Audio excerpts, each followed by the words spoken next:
Hello and welcome to Bored Stupid. My name's Wayne. And I'm Matt. And welcome to this month's episode of The Hype Factor. The Hype Factor. Hype Factor. We've got hand symbols and gestures and everything. And in this series, me and Matt give you 5 amazing games to get excited about that are going to be coming out in this year. Hopefully. If we're lucky.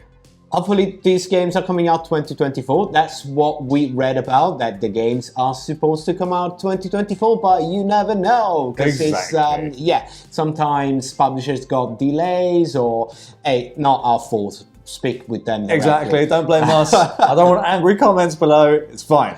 A lot of these games, we don't know a lot of information, but we're trying to share with you what we found. So exactly, stuff that looks super exciting. Yes. And before you get excited about those games, Matt, what else should they be getting excited about? Oh, you know what is really exciting? Really exciting. That big red button that's going to appear here on the screen that you need to hit it. To subscribe to the channel, so you can follow us on our journey into the board game world and find out every time that we got some new videos. And we upload videos twice every week. We haven't missed a week for the last 4 months or something like that. This, yeah. So consistency is our word. Absolutely. And we're trying to do it. Absolutely. So hit that subscribe button and then follow us for more. Should we dig in, Matt? Yes, but before we do that, we got a big announcement for you guys.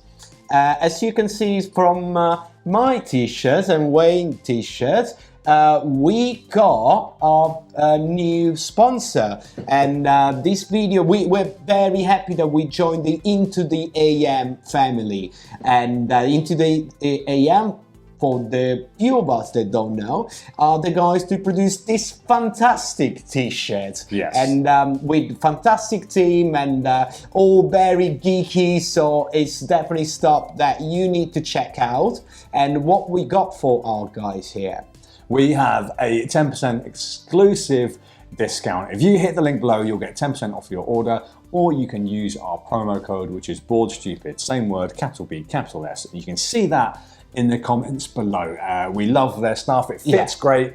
It's brilliant designs. There's a whole ton The designs are amazing. Yeah. If you like I'm wearing this Japanese style shirt.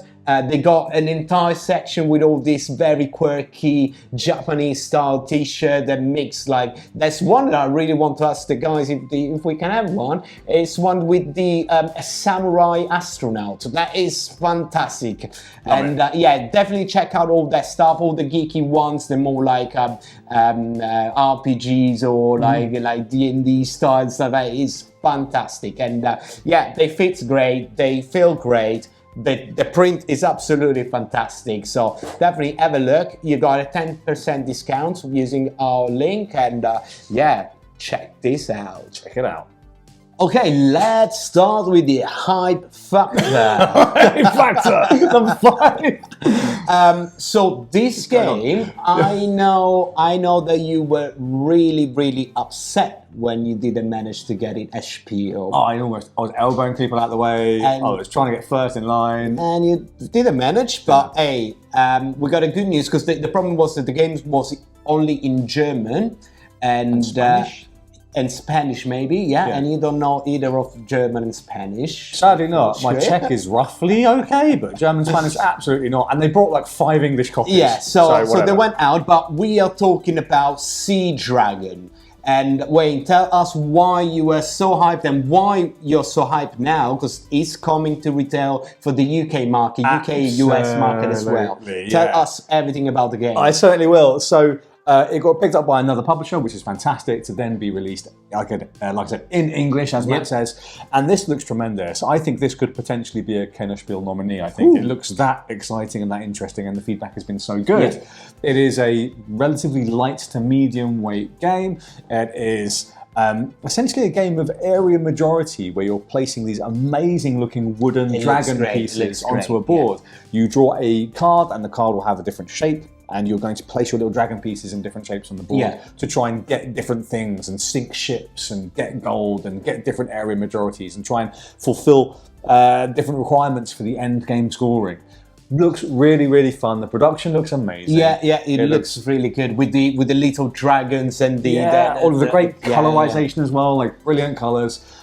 Just a tremendously interesting looking game, and something that I was really gutted I didn't. Well, we talked about it. Like I remember when we were doing the preview for Spiel back in September or something like that. You were really looking forward to this game, and actually, it looked really, really nice. It got me some kind of like a feeling from Tsuro, but it's quite different. More of a game. It's more of a game. Yeah, more. Of a game. So definitely, finger crossed it's gonna come out really soon. But yeah, we'll definitely follow this one. We're going to follow this one, and as soon as it comes and we get a copy of it, which we will. Sure we will. Yeah, I'm determined this time we'll bring you more news. So that's our first one. That's Sea Dragons. Matt, we've got another one actually from, I think, the same sort of parent company, right? Yes. It looks super exciting. We always love a game when it's really well linked to the theme. Yes. And this looks fantastic, especially why it touches something that is a little bit more than a game. Yeah. And we're talking about mental health and everything around that theme. And it's fantastic when you got a game that brings to the gamers to think about certain problem or something like that. I find that it's really interesting. And this game is called Neuro Riders, and it's basically you playing as a neuroscientist and specialize in this degenerative brain disease. So it gives you a lot of information about the this condition. The game itself is it looks like a tile placement games where you need to rebuild someone's mind, recollecting memories or linking paths into the brain.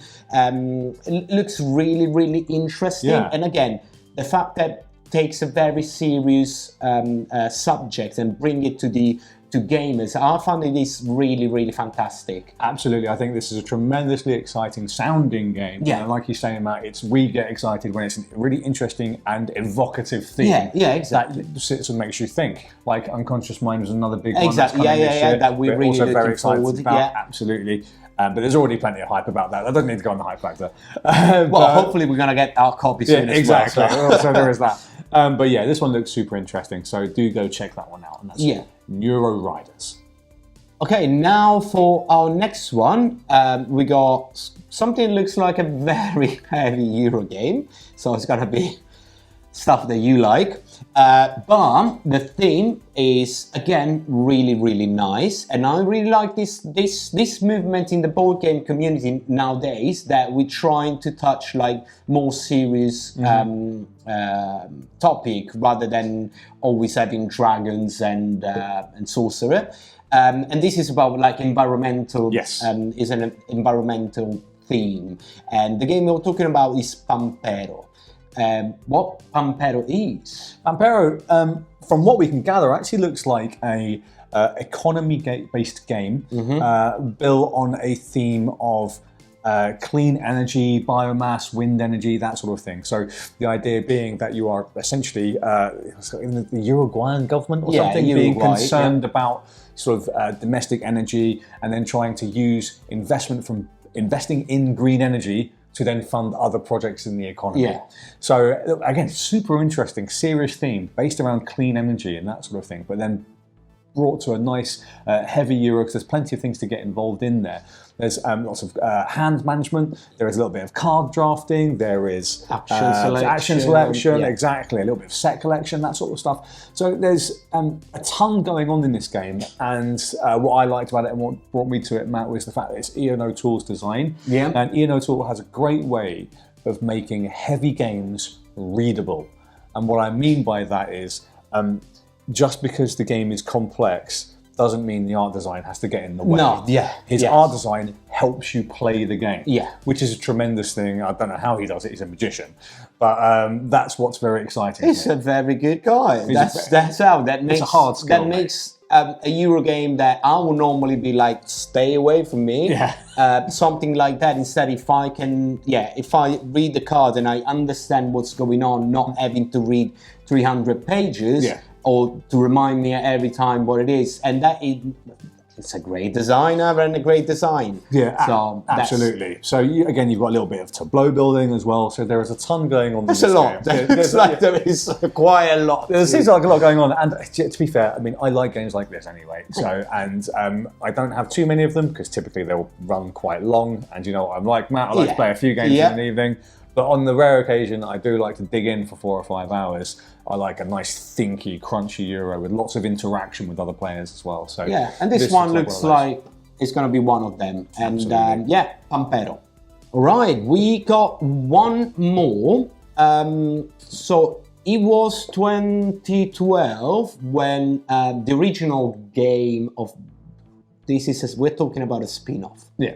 Spoiler alert. Yeah. But the original game came out in 2012 and was a worker placement and close drafting and very interesting game. And it was the Manhattan Project. Very actual because of the movie now that came out. It's kind of relevant because was it Oppenheimer? Oppenheimer came out. So right. it was a game about basically the race to build an atomic bomb. That's exactly that. Yeah. We got a new games coming out that is a sort of spin-off that is quite different from the mechanics, and it's called Manhattan Project War Machine, where you basically trying to it's the race to the stockpiling weapons for the armament before that's the right. war. Absolutely. Tell us, what do we know about this? We don't know a huge amount, but the Manhattan Project was one of my favourite games ever, going back, like I said, to 2012 back when I was getting into the game around gaming hobby about 15 years ago. And tremendous game, great worker placement game, obviously using your workers to get yellow cake, convert it into uranium, make bombs, etc., etc. Really, really cool. So this spin-off looks super interesting and uses dice workers. Yeah. Now, dice workers is such a cool mechanism that not enough games do, I think. That's true. I think it's it's fun and it's a little bit more, engaging and gives you that little bit of a thrill of what's going to happen. Exactly. So, well, you've got your dice, and you're using your dice to then activate different spaces, and depending on the face of the dice, that might have a different effect on different spaces. So that makes that super interesting already. Production looks amazing. The artwork, again, if you've played the Manhattan Project, you'll recognise that type and style of art. It's that sort of 40s-esque, almost actually Fallout type vibe. Where you've got that 30s, 40s type sort of art. And it looks tremendous. And so I am tremendously excited about this because the Manhattan Project was one of my favourite games ever. Cool. So to have a new spin-off of this with sort of new design, new mechanisms, again with dice placement, is just an exciting project. I mean, it's a good thing that they came out over 10 years after, not just copying the same game and upcycling. They actually went for something different. And this team have got previous. They did it with Manhattan Project Energy Empire, which again was a totally different game. So they have a good habit of taking the bare bones of this team and what they've done, making something completely different. No, so that's why it's really interesting. It's on our list, so absolutely, I'm hyped about it. So definitely, let's check it out. Manhattan Project War Machine. All right, we've been talking about a lot of serious themes from mental health, environmental, and war. Let's go something a little bit lighter, and we're talking about Celtic mythology this time. I love Celtic mythology. I absolutely love it. Inish, one of my favourite games ever. Yep. Wonderful, wonderful game with great artwork, and not enough games deal with Celtic mythology. No, there are a few, not loads. Yeah. Not like Viking mythology, which is I think the Viking is more accessible, maybe. But loads of great stuff. We're happy that we got this one. Super happy. And he's Tir Na Nog.